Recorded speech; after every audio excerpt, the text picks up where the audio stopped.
Another Pokemon Go week na naman mga kapatid.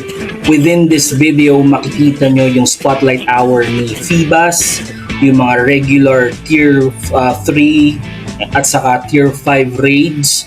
Magbibigay din ako ng mga counters doon. Shiny catches, hindi mawawala yan. Meron din tayong Gigantamax na Battle Raid Day. Nangyari to nung Sabado, maulan na Sabado kaya nag-remote trade lang ako. Tapos all the way to yung yung Community Day ni Quaxly. Alright? So lahat yan makikita nyo, samahan nyo ako.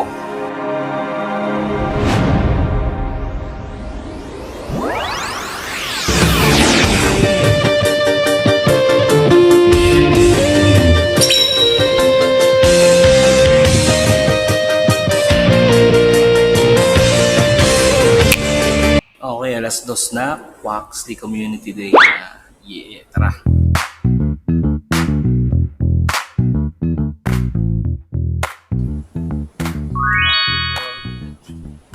Shiny agad mga kapatid. Okay, let's go. Tingnan natin.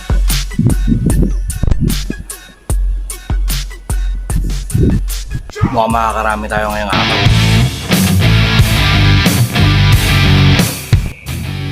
Mas okay. Lagyan natin ng incense. Okay. Tapos lagyan pa natin ng lucky egg.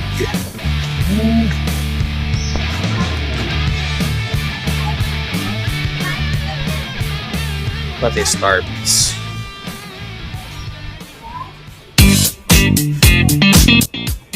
Alright.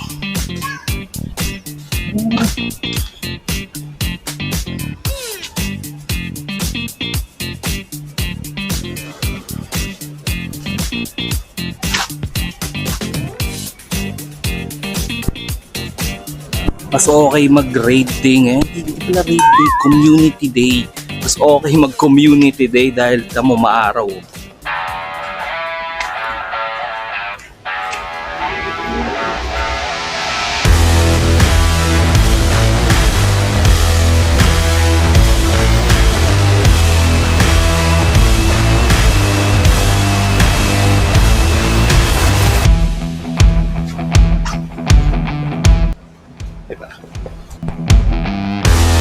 Meron tayong dalawang tier 3 raids na sinolo. Alright. Pinakauna si Gyarados. Okay, now as per Pokebattler, Gyarados weaknesses. Gyarados is weak to electric and rock attacks. Alright, so sino-sino yung pwede mong gamitin doon? Kung meron kang Regieleki, pwede yon. Kung meron kang Shadow Raikou, pwede rin yun. Mega Manectric, Shadow Electivire, Circuitry, Shadow Magnezone, yung mga yon. Meron kang Shadow Zapdos, di ba? Pwede rin yun.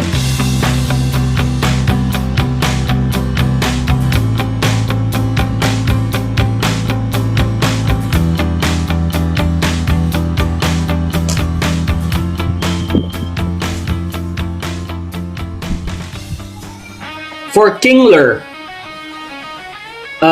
weak si Kingler sa mga grass saka electric type Pokemon. So sino-sinong pwede mong gamitin doon? Kung meron kang Mega Sceptile, kung meron kang Shadow Regigigas, pwede rin yun. Pero I would not suggest for you to use that. If you have Regieleki, pwede rin. Mega Rayquaza, Shadow Raikou, pwede yan. Shadow Electivire, Circuitry, Mega Venusaur, saka Zekrom. Yun yung top 10 na pwede mong gamitin.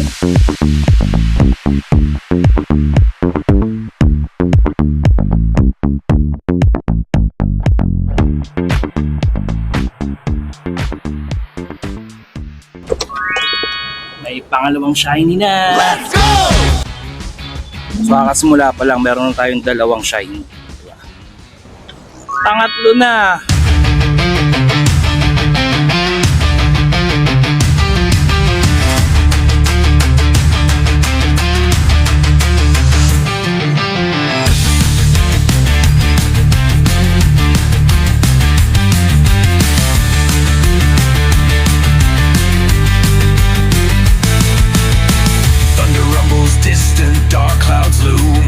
bola kapatid. Aking Steel yan. clashes, twilight echoes boom.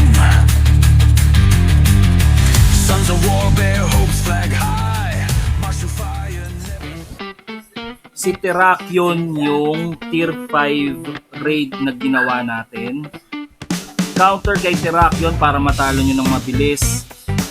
Weak siya sa fighting, ground, steel, water, grass, psychic, saka fairy type Pokemon. Kung meron kayong Zamazenta na Crown Shield, pwede yan. Obviously, pwede yung Mewtwo. Shadow Mewtwo pa nga. Pwede yung Primal Kyogre. Pwede rin yung Primal Groudon. Duskmane, Necrozma, alright, and the likes. Available din itong nakaraang week, alright, si Mega Blastoise, but unfortunately, hindi ako nakapag-record ng raid. Okay, yung mga amba, minega evolve ko yung Gigantamax, Shiny Gigantamax at that, alright, Shiny Gigantamax Blastoise ko. Dahil syempre nakapag-raid ako hindi ko nga lang na-record. So yun yung makikita nyo dito sa background. When it comes to how to defeat Mega Blastoise, weak si Mega Blastoise sa grass, saka electric type. So kagaya ng mga naunang raids, pag meron kang Shadow Raikou, Mega Manectric, Circuitry, Shadow Magnezone, Mega Sceptile, pwede na yun. Alright, since meron tayong special ticket galing kay Ate Jan nga, merong research na kailangan natin gawin. So, nakuha na natin to that will give us a star piece. Meron tayong times 50 candies. Thank you. Meron din tayong incense additional. Alright. Para makuha natin yung isa pa nun for this part 1 of the A Splash of Style na research, kailangan kong magpakawala ng isa pang berry to help me catch the Pokemon. So gawin na natin yun. Tapos ano pa to? Explore 1 kilometer. Tapos complete 2 field research task. Okay, madali lang. Shoutout Dilandi para dun sa lure na binaba mo kapatid. Nasaan yung mga spawn? May lure dito, walang spawn. Pang-apat na shiny nakuha natin. Chill lang tong community day na. Pero yun mo, di pa ako pumuputang Walter Mart na ito. Meron na akong apat na shiny. Meron ding regional na Pokemon ang naging available this week. Tatsugiri. Since tier 1 lang siya mga kapatid, pwedeng yung pinakamalakas na dragon at saka fairy types na lang yung gamitin nyo. Tier 1 lang to kayang-kaya to. Kahit nga wag na kayo mag-Mega Rayquaza, pwede na Alright, Garchomp, Palkia, Salamence, ayos na ayos. Or kahit yung default lang. Paano namin tinalo si Gigantamax Lapras? Alright? Si Gigantamax Lapras, weak siya sa fighting, rock, grass, saka electric type Pokemon. Alright? Fighting, ginamit ni Slash Ketchup, syempre si Crown Shield Zamazenta, malamang. Alright? Gumamit ako ng Gigantamax Rillaboom.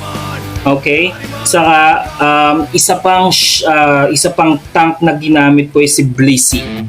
Alright? Pero as for Pokebattler, pwede kayong gumamit ng Crown Sword, Zacian din. Okay? Pwede rin kayong gumamit ng Gigantamax Venusaur, Raikou, Metagross. Nangyari din nung Sabado, after Gigantamax Lapras, itong summer concert wherein makakakuha kayo, if you're lucky enough, ng Chatot. Alright? Si Chatot ay isang regional Pokemon. Nakakuha ko kaso hindi shiny, pero nonetheless, Pokédex entry.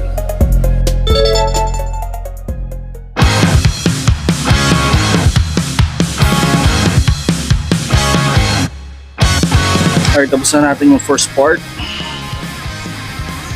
Start encounter. Waxley, hello.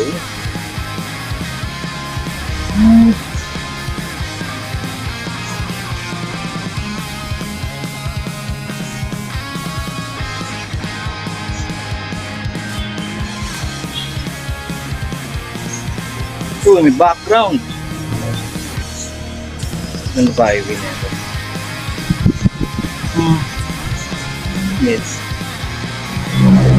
So, boy, kailangan natin pumunta ng Walter Neto kasi yung spawn ang onti na.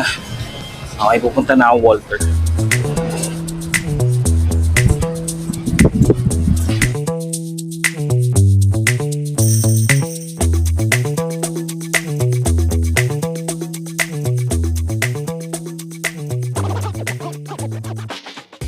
Alright, natapos na natin yung part 2. Claim na natin yung rewards. First box ni.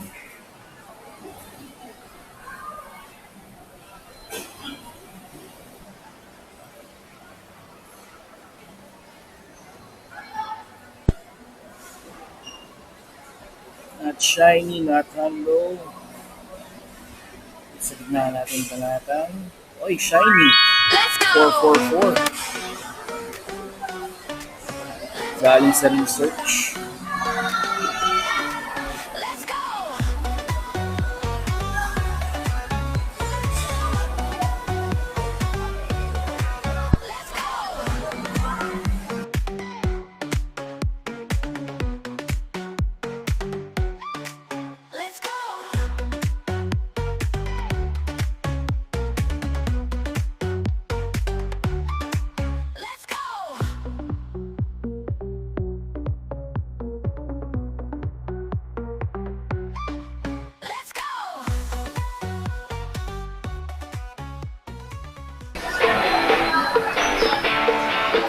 Four, four, six.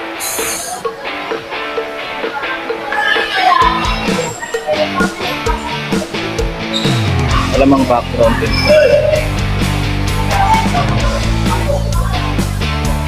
Alright. Pero sadly, hindi siya yung handle. Babay muna. So guys, sumulan na naman. Bumalik na lang ako dito sa The Hive. Dito ko natatapusin yung community day. Chinese Showcase!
At ito na nga, okay, nakakapagod tong week na to, pero syempre, alright, syempre, pagkatapos ng Community Day, i-evolve natin itong shiny family ni Quaxly.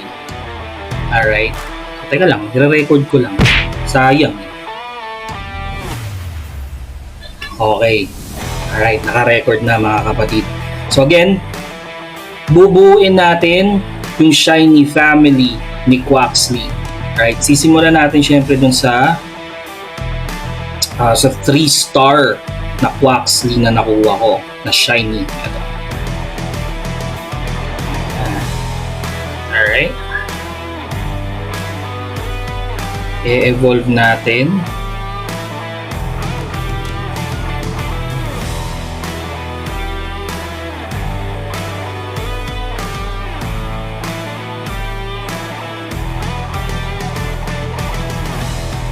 Okay, Quaxwell, Shiny Dex entry.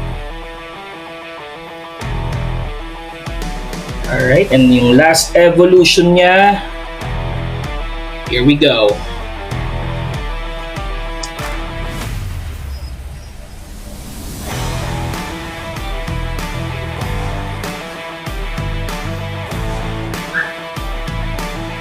Okay. Alright, so ito yung last evolution niya. Siguro murder ko yung pangalan nito, Quaquaval. Okay, so ewan ko kung yun talaga pronunciation nun, pero yun yung kano ko siya pronounce. Alright, now sabi ko kukumpletuhin natin. So ano tayo, by the way, yung shinies na nakakuha ko ng 9 na shiny Quaxly. Alright, nakakuha rin ako ng XXL na Quaxly. Okay? Now, yung Quaquaval, natapos na natin yun. Mag-evolve tayo ng isa para dun sa second evolution niya. Siyempre, magtitira tayo ng isang shiny Quaxly. The rest, alright, kung sinong may kailangan ng Quaxly, sabihan nyo ako, trade tayo. Alright, so yun na. Yun na mga kapatid. Salamat sa pagsama. Alright, on to the next week. Kita-kita tayo ulit.